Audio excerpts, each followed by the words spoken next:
अंशिका जब स्कूल से लौट कर आई तो घर के अंदर जाकर देखा कि उसकी माँ के कमरे से एक हट्टा कट्टा आदमी बाहर निकल कर आया, जिसने अपने कपड़े भी नहीं पहने हुए थे। उसके पापा वहीं पास में ही मेज पर बैठकर शराब पी रहे थे।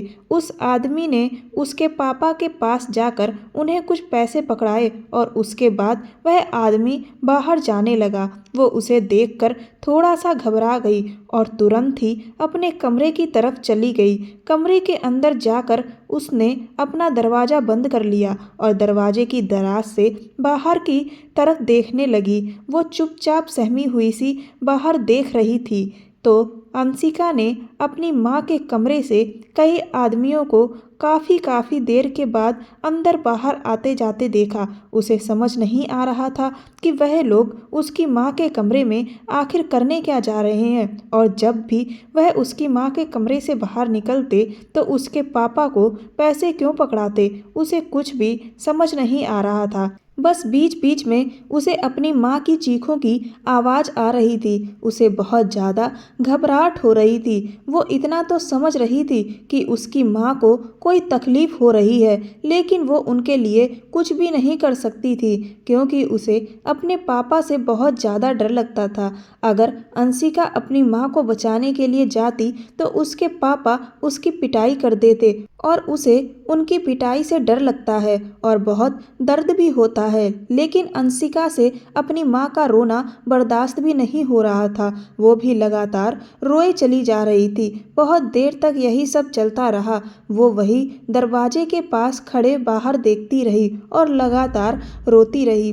उसके बाद जब काफ़ी रात हो गई तो उसके पापा उठकर बाहर चले गए। जब उसने देखा कि उसके पापा अब घर में नहीं हैं तो वो धीरे से दरवाज़ा खोलकर अपनी मम्मी के कमरे की तरफ गई। अंशिका की मम्मी की सिसकियों की आवाज़ तेज होती चली जा रही थी, और फिर जैसे ही उसने उनके कमरे का दरवाज़ा थोड़ा सा खोला तो अंदर का नज़ारा देखते ही उसके हाथ पैर बुरी तरह से कांपने लगे। इससे पहले कि अंशिका अपनी माँ को आवाज़ लगा पाती, तभी उसके कंधे पर किसी ने हाथ रखा।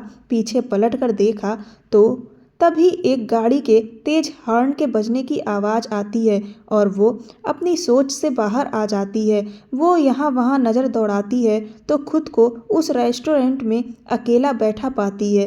उसकी आंखों से आंसू निकल रहे थे और उसकी उस आधी जली हुई डायरी के वह बचे हुए 3 पन्ने हवा में फड़फड़ा रहे थे।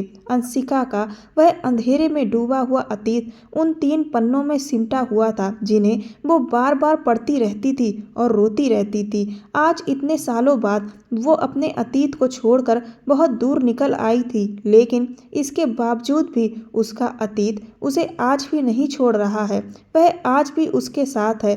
उसने तुरंत ही अपनी कॉफ़ी के पैसे दिए और टैक्सी से बैठकर सीधा घर पहुंची। घर का दरवाज़ा जैसे ही खोला तो अंशिका की मौसी बेसब्री से उसका इंतजार कर रही थी। वह उसे देखते ही कहने लगी, अंशिका कहाँ रह गई थी तू? मैं कब से तेरा इंतजार कर रही हूँ। वो उनके करीब जाकर उन्हें धीरे से गले लगाकर बोली, मैंने आपसे कहा था ना मौसी कि खाने पर आप मेरा इंतजार मत करिए। आपको जब भी भूख लगे आप खाना खा लिया करिए। उन्होंने उसकी आंखों की तरफ ध्यान से देखा और कहने लगी, तू आज भी रोई थी ना? तुझे मैंने कितनी बार समझाया है कि अब उस सब को भूल जा, लेकिन तू मेरी बात सुनती ही कहाँ है। उसने कहा, अरे नहीं, ऐसा कुछ भी नहीं है। बोली, अच्छा तो अब मुझसे छुपाएगी? तुझे मैंने कितनी बार कहा है कि अपनी वह डायरी फेंक दे, लेकिन तुझे समझ ही नहीं आता। देख अंशिका, तू उस डायरी को अपने साथ हरदम रखकर उस डायरी को नहीं ढो रही,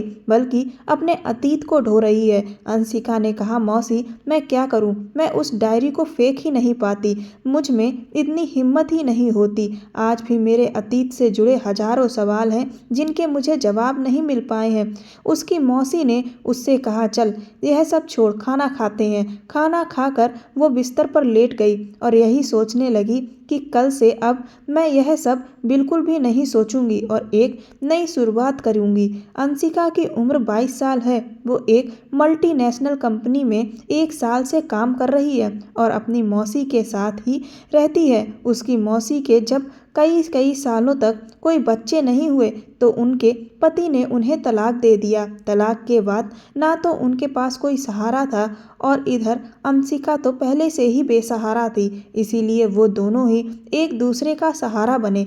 उसकी मौसी ने ही लोगों के घरों में काम करके उसे पढ़ाया लिखाया और अपने पैरों पर खड़ा किया और आज वो एक बहुत अच्छे पद पर काम कर रही है और पूरी कोशिश करती है कि उसकी मौसी को किसी भी चीज़ की तकलीफ ना हो। लेकिन उन्हें जो सबसे बड़ी तकलीफ है उसको वो चाह कर भी दूर नहीं कर पा रही है।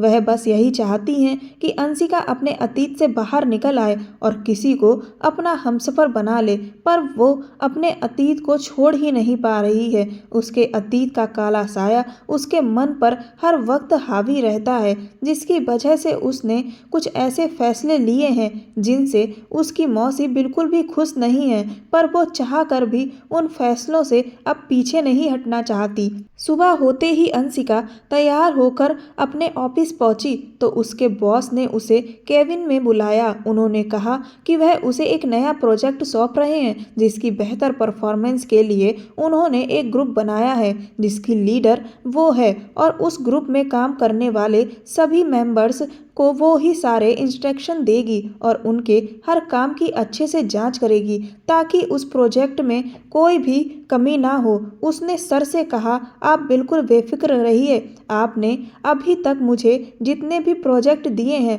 मैंने उन्हें बहुत अच्छे तरीके से पूरा किया है और इस बार भी ऐसा ही होगा। वो जैसे ही बॉस के कैबिन से जाने लगी उन्होंने उसे रोका और कहा कि मैं तुम्हें तुम्हारे प्रोजेक्ट ग्रुप के एक नए मेंबर से मिलाना चाहता हूँ। जैसे ही वो पीछे पलटी तो उसके सामने एक बड़ा ही हैंडसम नौजवान लड़का खड़ा हुआ था जो लगभग उसकी ही उम्र का था। वह देखने में बड़ा ही समझदार लग रहा था, लेकिन उसके चेहरे से थोड़ी थोड़ी शरारत सी झलक रही थी। सर ने कहा कि यह है मिस्टर हितेश, इन्होंने आज ही ऑफिस ज्वाइन किया है। मैं चाहता हूँ कि यह तुम्हारे अंडर काम करे ताकि यह तुमसे बहुत कुछ सीखें। अंशिका ने मुस्कुराकर हितेश को हेलो बोला और उसके बाद प्रोजेक्ट को लेकर कुछ जरूरी डिस्कशन करके वो बाहर आ गई। उसके बाद वो और उसकी टीम उस प्रोजेक्ट पर दिन रात पूरी लगन और मेहनत के साथ काम करने लगी। उसे हितेश का बिहेवियर बहुत ही पसंद आता था। वह मुश्किल से मुश्किल काम को बहुत ही सहज तरीके से कर देता था और अगर कोई चीज़ ऐसी है जो किसी को समझ नहीं आ रही तो बड़े ही आसान शब्दों में उसको वह एक्सप्लेन कर देता था। उसका सरल स्वभाव और शरारती अंदाज उसे धीरे धीरे उसकी तरफ खींचने लगा था, लेकिन जैसे ही वो उसके बारे में सोचकर मुस्कुराने लगती तभी उसके अतीत के वह पन्ने उसकी आंखों के सामने आने लगते और उसके दिल में हितेश के लिए जागते हुए प्यार को वो तुरंत ही दबाने की कोशिश करने लगती। खुद को समझाने लगती कि वो कभी किसी से ना तो प्यार कर सकती है ना ही भरोसा। धीरे धीरे उसके साथ काम करते हुए 6 महीने बीत गए। इस दौरान उसने और हितेश ने कई सारे प्रोजेक्ट पर साथ में काम किया और वह सक्सेसफुल भी हुई, जिससे उसके बॉस बहुत ज़्यादा खुश थे।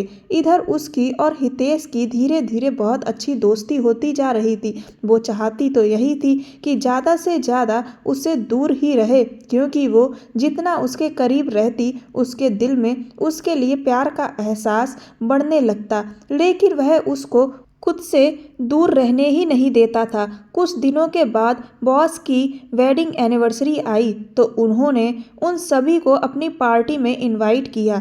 वो सब शाम को उनकी पार्टी में सेलिब्रेशन के लिए पहुंचे, लेकिन उनमें से किसी को भी नहीं पता था कि उनकी पार्टी में जो सरप्राइज उन्हें मिलने वाला है उसे देखकर उन सब की आंखें फटी की फटी रह जाएंगी। सर ने केक काटा और उसे अपनी वाइफ को खिलाया और उसके बाद जो दूसरा पीस काट कर उन्होंने जिसे खिलाया उससे उन सब के दिमाग में कई सवाल आने लगे।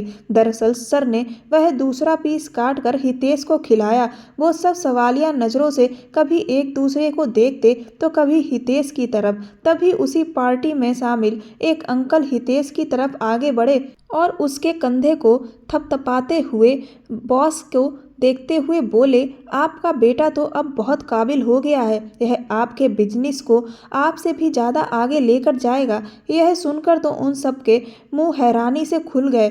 वो सब कह रहे थे कि हितेश बॉस का बेटा है। तभी पास में खड़ी एक आंटी ने जब यह बात सुनी तो कहने लगी, तुम्हें नहीं पता, यही तो मिस्टर रितेश नंदा का इकलौता बेटा हितेश नंदा है, जो 1 साल पहले ही लंदन से पढ़कर आया है। उन सब की हैरानी की इंतहा नहीं रही थी। वो सोच भी नहीं सकते थे कि उनके बॉस का बेटा इतना डाउन टू अर्थ इंसान होगा। वह इतने महीनों से उनके साथ काम कर रहा था, लेकिन उनमें से कभी भी किसी को नहीं लगा कि वह इतना अमीर इंसान है और ये कंपनी उसी की है। उसके स्वभाव में कहीं से भी अपने पैसे या स्टेटस का घमंड नहीं झलकता था, बल्कि वह हमेशा उनमें से एक ही लगा। तभी हितेश उनके पास आया और मुस्कुराते हुए कहने लगा, क्यों, दे दिया ना झटका।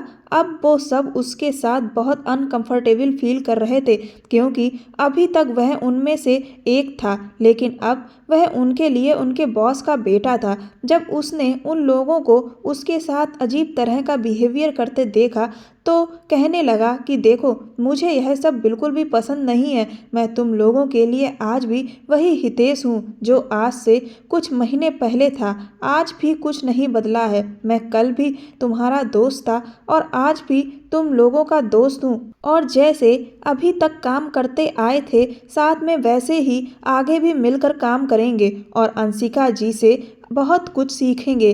उसकी यह बात सुनकर वो सब मुस्कुराने लगे। उन्होंने हितेश से पूछा कि तुम्हें अपनी ही कंपनी में एक एम्प्लॉय की तरह काम करने की आखिर ज़रूरत ही क्या है। तो वह कहने लगा, इंसान तभी सक्सेसफुल होता है जब उसके पास एक्सपीरियंस हो, और एक्सपीरियंस के लिए जब तक मैं एक एम्प्लॉय की तरह काम नहीं करूँगा तो सीखूँगा कैसे। उसकी बातें सुनकर सब बहुत इम्प्रेस थे। जब वो घर लौट कर आई तो उसके मन में हितेश के लिए जो प्यार और इज्जत थी वह और ज़्यादा बढ़ चुकी थी। वो बार बार यही सोच रही थी कि क्या हितेश जैसे इंसान भी इस दुनिया में हैं, वरना कुछ लोग तो ऐसे हैं कि जिनके पास अगर 4 पैसे भी आ जाएं तो वह सामने वाले को अपने पैरों से कुचलने की कोशिश करने लगते हैं। कुछ दिन के बाद वो और हितेश साथ में एक साइट पर काम देखने के लिए गए। वो अभी वहाँ हितेश से काम को लेकर डिस्कशन कर ही रही थी कि वो जैसे ही उसे कुछ कहने के लिए पीछे मुड़ी तो हैरान रह गई, क्योंकि हितेश जमीन पर अपने घुटनों के बल बैठा हुआ था और हाथ में एक रिंग पकड़े था। उसे इस तरह से करते देख उसके मन में एक तरंग सी दौड़ गई। उस एक पल में उसे खुशी, उमंग और दुख सारे एहसास एक साथ हो गए। उसने खुद के एहसासों को नियंत्रित करके उससे पूछा कि तुम यह क्या कर रहे हो। तो हितेश ने उससे कहा, विल यू मैरी मी। उसने हितेश को उसकी बाहों से पकड़कर खड़ा किया और उससे कहा कि तुम शायद मुझे गलत समझ रहे हो। उसने कहा कि तुम जबरदस्ती अपनी भावनाएं छुपाने की कोशिश क्यों कर रही हो। अंशिका ने कहा, मैं ऐसा कुछ नहीं कर रही। वह उसे बहुत देर समझाती रही, लेकिन वो अपनी जिद पर अड़ा रहा। जब वो बहुत ज़्यादा उसे समझा समझा कर परेशान हो गई तो उसने उससे कहा कि तुम नहीं जानते कि मेरा अतीत मुझे कभी भी किसी की तरफ आगे नहीं बढ़ने देगा। यह सुनकर हितेश ने कहा कि तुम्हारे अतीत में ऐसा क्या है। अब वो खुद को कोस रही थी कि उसने उससे यह बात कही ही क्यों, क्योंकि अब तो और भी ज़्यादा सवाल खड़े हो जाएंगे। उसने उसे कहा कि वह सब वो उसे नहीं बता सकती। हितेश ने कहा कि अगर नहीं बता सकती तो चलो कोई बात नहीं, लेकिन मुझे तुम्हारे किसी भी तरह के अतीत से कोई फ़र्क नहीं पड़ता। मैं आज में जीना चाहता हूँ और आज मुझे बस इतना पता है कि मैं तुमसे प्यार करता हूँ और शादी करना चाहता हूँ। उसने हितेश से कहा कि तुम मेरे पीछे अपनी ज़िंदगी बर्बाद मत करो और कोई दूसरी अपने स्टेटस की अच्छी लड़की देखकर शादी कर लो। इतना कहकर वो उस जगह से तुरंत ही चली आई। उस दिन के बाद से वो हितेश से कटी कटी सी रहने लगी।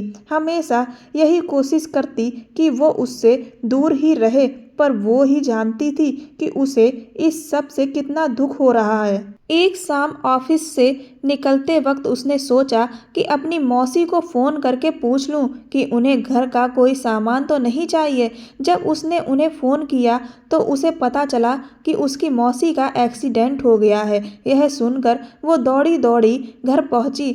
घर पहुंचकर देखा तो उसकी मौसी सोफे पर बैठी हुई थी। उनकी चोटों को देखकर तो उसकी हालत बुरी तरह से खराब हो गई।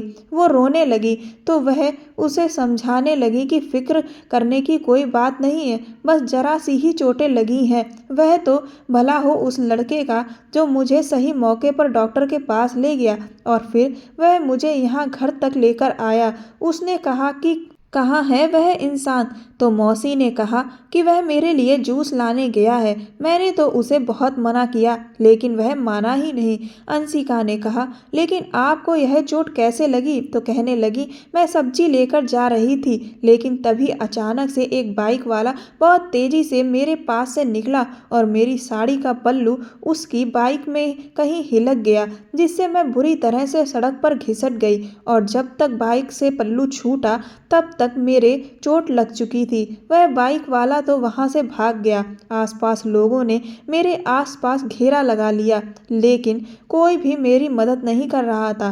तभी यह लड़का उस भीड़ को हटाते हुए आया और मुझे उठाकर डॉक्टर के पास लेकर गया। उसकी मौसी अभी उसे यह सब बता ही रही थी कि तभी वह बोली, लो वह आ गया। उसने जैसे ही पीछे पलट कर देखा तो हैरान रह गई क्योंकि वह लड़का और कोई नहीं हितेश था। हितेश भी उसे वहां पर देखकर अचंभे में पड़ गया। उसकी मौसी ने हितेश से कहा कि यह मेरी भांजी है, मैं इसी के साथ इस घर में रहती हूँ। मौसी हितेश को आशीर्वाद देते हुए कहने लगी कि बेटा, तुमने मेरी बहुत मदद की, तुम बहुत ही अच्छे इंसान हो।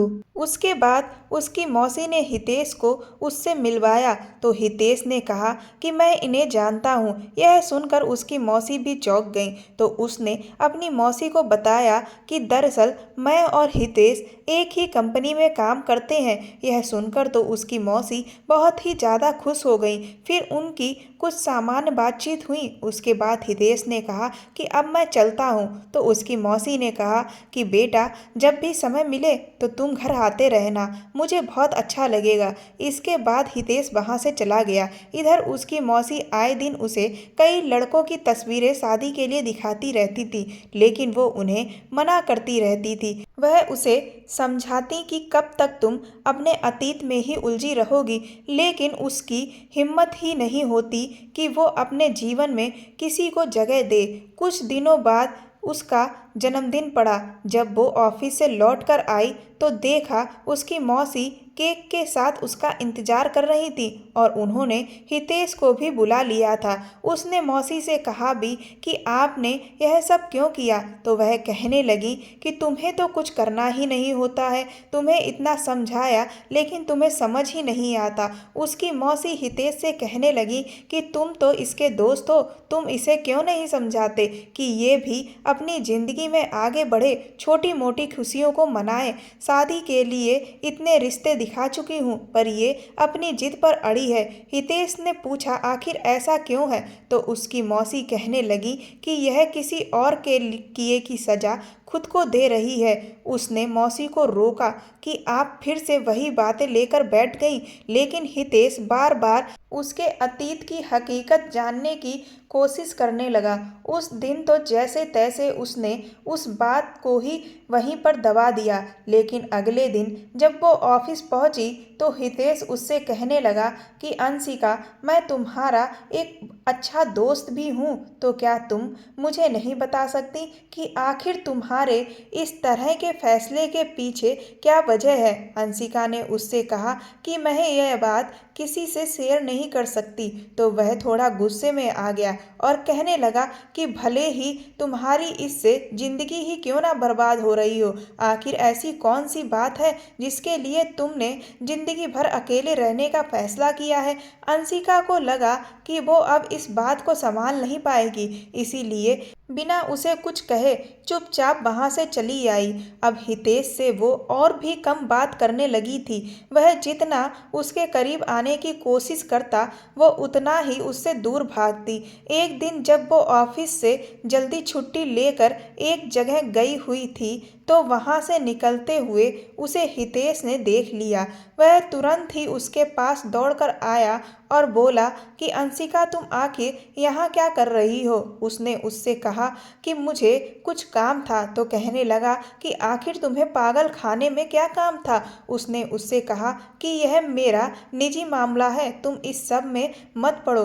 वह कहने लगा कि तुम आखिर क्या छुपा रही हो और क्यों। मैं तुमसे कह रहा हूँ ना कि तुम्हारे अतीत में चाहे कुछ भी हुआ हो, लेकिन मुझे उससे कोई भी फर्क नहीं पड़ता, तो तुम मेरा विश्वास क्यों नहीं करती। अंशिका ने कहा, क्योंकि मैं किसी पर विश्वास नहीं कर सकती हूँ, क्योंकि इस दुनिया में कोई भी विश्वास के काबिल नहीं है। वह कहने लगा कि तुम्हें ऐसा क्यों लगता है, जिनमें प्यार होता है, अपनापन होता है, उनके बीच में विश्वास भी होता है। लेकिन वो आखिर उसकी इस बात का क्या जवाब देती। वो चुपचाप उस वक्त भी वहाँ से चली गई और वह अपने कब सवालों को लिए खड़ा रहा। धीरे धीरे दिन ऐसे ही बीतते जा रहे थे। एक दिन जब वो ऑफिस से घर पहुंची तो उसने देखा कि उसके पर्स में उसकी वह डायरी थी ही नहीं। यह देखकर वो बहुत ज़्यादा परेशान हो गई। उसने उसे बहुत ज़्यादा ढूंढा, लेकिन वह उसे कहीं भी नहीं मिली। उसने सोचा कि शायद उसकी वह डायरी उससे ऑफिस में ही छूट गई होगी। अगले दिन उसने ऑफिस में भी उसे बहुत ढूंढा, पर उसे वहाँ भी नहीं मिली। उसे तो समझ ही नहीं आ रहा था कि आखिर वह डायरी कहाँ चली गई। वो बहुत ज़्यादा परेशान होने लगी। अगर वह डायरी किसी के हाथ लग गई और किसी ने उसे पढ़ लिया और यह पता चल गया कि वह डायरी उसकी है, तो ना जाने क्या होगा। 2-3 दिन तक वो बहुत ज़्यादा परेशान रही, लेकिन वह डायरी उसे कहीं नहीं मिली। फिर उसने सोचा कि शायद उसने घर में ही यहाँ वहाँ रख दी होगी, इसीलिए वो सारा सामान उलट पुलट करके देखने लगी। उसकी मौसी भी उससे पूछने लगी कि तुम आखिर क्या कर रही हो। जब उसने उन्हें बताया तो कहने लगी, अच्छा हुआ वह डायरी खो गई, क्योंकि तुम तो उसे छोड़ नहीं रही थी, तो उसने ही तुम्हें छोड़ दिया। उसने मौसी से कहा कि आप ऐसा क्यों कह रही हैं, आप मेरी डायरी ढूंढवाने में मेरी मदद करें। तभी पीछे से एक आवाज़ आई और उस शख्स ने उससे कहा, कहीं तुम इस डायरी की बात तो नहीं कर रही हो। उसने पलट कर देखा तो वो उसकी ही डायरी थी। तुरंत ही दौड़कर उसने डायरी को उस शख्स से ले लिया, लेकिन जैसे ही उसकी उस इंसान के ऊपर नज़र पड़ी, उसके तो होश ही उड़ गए, क्योंकि वह और कोई नहीं, हितेश ही था। उसे देखकर वो थोड़ा परेशान हो गई कि कहीं उसने उसकी डायरी पढ़ तो नहीं ली। अंशिका ने उससे तुरंत ही पूछा कि तुमने इस डायरी को पढ़ा है क्या। तो उसने इनकार में सिर हिलाते हुए कहा कि मैंने ऐसा नहीं किया, लेकिन अब मुझे तुमसे जानना है कि आखिर इस डायरी में ऐसा क्या है जिसके लिए तुम इतना ज़्यादा परेशान हो। मैंने तुम्हें इस डायरी को ढूंढते हुए ऑफिस में भी देखा था, और जब यह मुझे मिली तो मैं तुम्हें इसे देने के लिए आ गया, लेकिन यहाँ भी मैं तुम्हें इसके लिए इतना ज़्यादा परेशान देख रहा था। आखिर इसमें ऐसा क्या राज छुपा है जिसके कारण तुम इतना ज़्यादा फिक्रमंद थी। उसे हितेश पर गुस्सा आ गया और उससे चिल्लाकर कहने लगी कि तुम्हें इस सब से क्या मतलब, और तुम यहाँ से चली जाओ। उसके ऐसे शब्द सुनकर उसकी मौसी उस पर गुस्सा करने लगी कि वो हितेश से ऐसे बात कैसे कर सकती है। तभी हितेश ने कहा कि मौसी, उसे पूरा अधिकार है मुझसे इस तरह से बात करने का, क्योंकि वह मुझसे प्यार करती है। यह सुनकर तो उसके और उसकी मौसी के होश उड़ गए। उसकी मौसी यह बात सुनकर बहुत ज़्यादा खुश हो गई, तो अंशिका ने उन्हें समझाते हुए कहा कि ऐसा कुछ भी नहीं है। वह कहने लगी कि तो इसमें बुराई ही क्या है, हितेश तो कितना अच्छा लड़का है। मेरे तो दिल में खुद ही ना जाने कब से यह बात चल रही थी कि तुम दोनों की अगर शादी हो जाए तो कितना अच्छा रहेगा। तेरे गुस्से की वजह से मैं यह बात कह नहीं पा रही थी। उसकी मौसी का इतना कहना भर था कि हितेश कहने लगा कि मैंने तो इसे शादी के लिए कब का प्रपोज कर दिया, लेकिन यह है कि मान ही नहीं रही है। ना जाने कौन से अतीत की बात को लेकर बैठी हुई है। लेकिन आज मैं जान कर ही रहूँगा कि आखिर ऐसी कौन सी बात है जो मुझे तुमसे जुदा कर रही है। उसने हितेश से कहा कि तुम चुपचाप यहाँ से चले जाओ। मैंने तुमसे कहा था ना कि तुम किसी और लड़की को पसंद कर लो। तुम्हें मेरी बात एक बार में समझ नहीं आती। पर हितेश तो अपनी जिद पर अड़ा हुआ था। तभी उसकी मौसी कहने लगी कि बेटा, आज मैं तुम्हें बताती हूँ कि यह किस बोझ को इतने सालों से अपने ऊपर ढो रही है। उसने मौसी को मना किया कि वह उससे कुछ भी ना कहे, पर वह नहीं मानी। कहने लगी कि अब बस बहुत हो चुका अंशिका, अब मुझसे बर्दाश्त नहीं होता। मौसी को रोता हुआ देखकर उसे भी रोना आने लगा। इसीलिए उसने उनसे कहा कि ठीक है, मैं खुद ही हितेश को सब कुछ बताती हूँ। उसने कहा, दरअसल मेरे मम्मी और पापा की लव मैरिज हुई थी। कुछ साल तो सब कुछ बहुत अच्छा चला, लेकिन फिर धीरे धीरे पापा शराब की लत के शिकार हो गए। उनकी लत इतनी ज़्यादा बढ़ती चली गई कि वह जितना कमाते थे सारा पैसा सिर्फ शराब में ही उड़ा देते थे। धीरे धीरे वह मम्मी के साथ मारपीट करने लगे। उन्हें इससे कोई भी फर्क नहीं पड़ता था कि उन्हें कहाँ क्या लग रहा है। उन्हें बस अपना गुस्सा निकालने से मतलब होता था। जब मैं मम्मी को बचाने की कोशिश करती तो वह मुझे भी बुरी तरह से पीट देते थे। फिर वह आए दिन अपने काम पर भी शराब पीकर जाने लगे, जिसकी वजह से उन्हें नौकरी से निकाल दिया गया। अब उनके पास शराब पीने के पैसे नहीं थे, तो वह घर का सामान और मम्मी के जेवरों को बेचने लगे। मम्मी जब भी इस सब से इनकार करती तो पापा उन्हें बुरी तरह से पीटते। एक दिन पापा का बाहर किसी से शराब के नशे में ही झगड़ा हो गया और पापा को कुछ समय के लिए जेल हो गई। उन दिनों मैं और मम्मी बहुत सुकून से रह रहे थे, लेकिन कुछ ही महीनों के बाद पापा जेल से वापस आ गए। वापस आने के बाद पापा ने मम्मी को बिल्कुल भी नहीं मारा। मुझे लगा कि शायद अब सब कुछ ठीक हो जाएगा, लेकिन ऐसा नहीं हुआ। जब मैं एक दिन स्कूल से लौट कर आई तो देखा कि एक आदमी मम्मी के कमरे से निकल कर आ रहा था, जिसने अपनी शर्ट भी नहीं पहनी हुई थी। पापा भी मम्मी के कमरे के पास ही बैठकर शराब पी रहे थे। फिर उस आदमी ने पापा को कुछ पैसे दिए। यह सब देखकर मैं बुरी तरह से डर गई और अंदर अपने कमरे में चली गई। उसके बाद मैंने देखा कि हर 1 या 2 घंटे में एक आदमी मम्मी के कमरे में जाता और फिर वह बिना शर्ट पहने बाहर आता और पापा को कुछ पैसे देता। अंदर मम्मी की चीखों की आवाज़ें भी मुझे सुनाई दे रही थीं। मुझे समझ नहीं आ रहा था कि आखिर यह सब हो क्या रहा है। इस तरह से धीरे धीरे पूरा दिन बीत गया। जब रात हुई तो पापा बाहर चले गए। मैंने सोचा कि मैं एक बार जाकर मम्मी के कमरे में देखूं कि मम्मी ठीक तो है, लेकिन मैंने जैसे ही अंदर झांकने के लिए मम्मी के कमरे का दरवाज़ा खोला, तभी मेरे कंधे पर किसी का हाथ पड़ा। घबरा कर जब मैंने पीछे देखा तो वह और कोई नहीं, पापा ही थे। उन्होंने तुरंत ही एक झटके से मुझे कमरे से दूर किया और मुझसे चिल्लाकर कहा कि मैं जाकर चुपचाप रात का खाना बनाऊं। मैं वहां से चली गई। इसी तरह से कई दिनों तक ऐसा ही चलता रहा। मैं जब भी स्कूल से लौटकर आती तो कई सारे मर्दों को मम्मी के कमरे में आते जाते देखती और मुझे सिर्फ मम्मी की चीखों की ही आवाज़ सुनाई देती। पापा मुझे मम्मी से मिलने ही नहीं दे रहे थे। लेकिन एक दिन मौका पाकर जब मैंने मम्मी के कमरे में झाँक कर देखा तो मेरी रूह कांप गई, क्योंकि अंदर एक आदमी मम्मी के साथ गलत काम कर रहा था और वह बुरी तरह से तड़प रही थी। ये देखकर तो मेरे हाथ पैर फूल गए। मैं सोच भी नहीं सकती थी कि मेरा बाप मेरी माँ के साथ इतना बुरा कर सकता है। मुझे अपने बाप से नफरत होने लगी। मेरा जी चाहने लगा कि मैं उसकी जान ले लूं, लेकिन मुझ में इतनी हिम्मत नहीं हो रही थी कि मैं उनसे लड़ पाऊं। उस वक्त मुझे किसी भी तरह से बस मुझे अपनी माँ को बचाना था। इसीलिए मैंने पड़ोस वाली आंटी के यहाँ जाकर अपनी अपने नाना जी को फ़ोन किया और उन्हें सब कुछ बताया। अगले दिन नाना जी पुलिस को लेकर आए। पुलिस पापा को पकड़कर अपने साथ ले गई। उसके बाद हम लोग तुरंत ही मम्मी के कमरे के अंदर गए ताकि उन्हें उस जहन्नुम से आज़ाद कर सकें। लेकिन जैसे ही हमने अंदर जाकर मम्मी की हालत देखी, हम सबके होश उड़ गए। मम्मी पूरी तरह से पागल हो चुकी थी। वह हमें देखकर बुरी तरह से चीखने चिल्लाने लगी। वह इस तरह से व्यवहार कर रही थी कि जैसे हम उन्हें कोई नुकसान पहुंचाने वाले हैं। नाना जी ने उन्हें अपने गले से लगाकर कई बार कहा कि मैं तुम्हारा पिता हूँ, लेकिन वह तो अपना आपा खो चुकी थी। वह हम में से किसी को भी नहीं पहचान पा रही थी। मेरा और नाना जी का रो रो कर बुरा हाल था कि माँ के साथ आखिर यह क्या हो गया। जब हमने देखा कि अब माँ की हालत बिल्कुल भी ठीक नहीं हो रही है, तो फिर नाना जी को मजबूरन उन्हें पागल खाने भेजना पड़ा।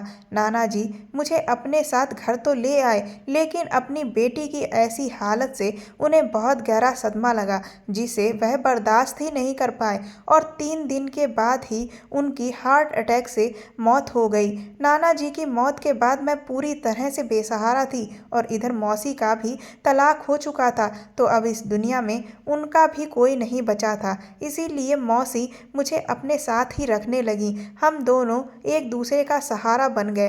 तुम उस दिन पूछ रहे थे ना मुझसे कि मैं यहाँ पागल खाने में आखिर क्या करने आई हूँ, तो उस दिन मैं अपनी माँ से मिलने गई थी। मैं हफ्ते में एक बार अपनी माँ से मिलने ज़रूर जाती हूँ और उनकी हालत को देखकर ही मेरे अंदर एक आग जलने लगती है कि मुझे कभी भी किसी को अपनी ज़िंदगी में शामिल नहीं करना है, ना ही कभी किसी पर विश्वास करना है। मेरी माँ ने मेरे बाप से बहुत प्यार किया था, उस पर बहुत विश्वास किया था, लेकिन मेरे बाप ने मेरी माँ के साथ जो भी किया वैसा कोई दुश्मन भी नहीं कर सकता। मेरे बाप ने मेरी माँ को धोखा दिया था, इसीलिए मैं अब चाह कर भी किसी पर भी विश्वास नहीं कर सकती। और मेरे अतीत का ये वो सच है जिसे जानने के बाद कोई भी मेरा हाथ नहीं थामेगा। बस इसीलिए अंशिका ने पूरी जिंदगी कुंवारे रहने का फैसला किया है। इतना कहकर अंशिका फूट फूट कर रोने लगी तो हितेश ने उसे गले से लगा लिया।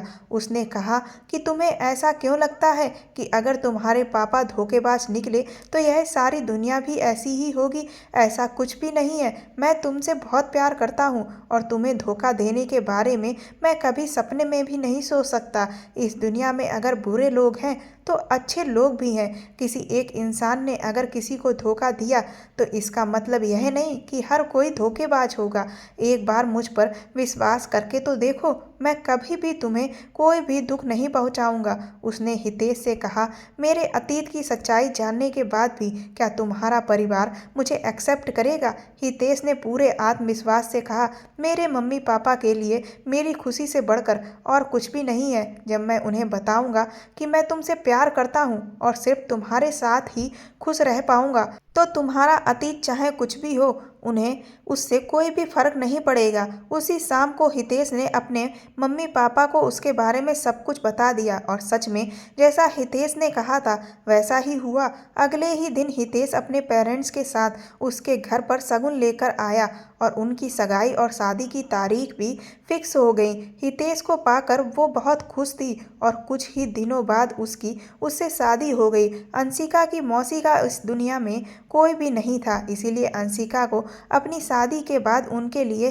थोड़ी फिक्र थी, पर हितेश ने उस फिक्र को भी दूर कर दिया क्योंकि वह उसकी मौसी को भी अपने ही घर ले आया। अंशिका भी अब अपने अतीत को भुलाकर हितेश के साथ एक नई जिंदगी की शुरुआत कर चुकी थी। अब अंशिका अपनी माँ की हालत देखकर उसे उनके लिए दुख होता था कि काश वह भी ठीक हो जाती और देखती कि उनकी बेटी को सच में कोई सच्चा प्यार करने वाला इंसान मिला है। दोस्तों, इस दुनिया में अच्छे और बुरे दोनों तरह के लोग होते हैं और इंसान गलत और विश्वासघाती होता है, प्यार नहीं।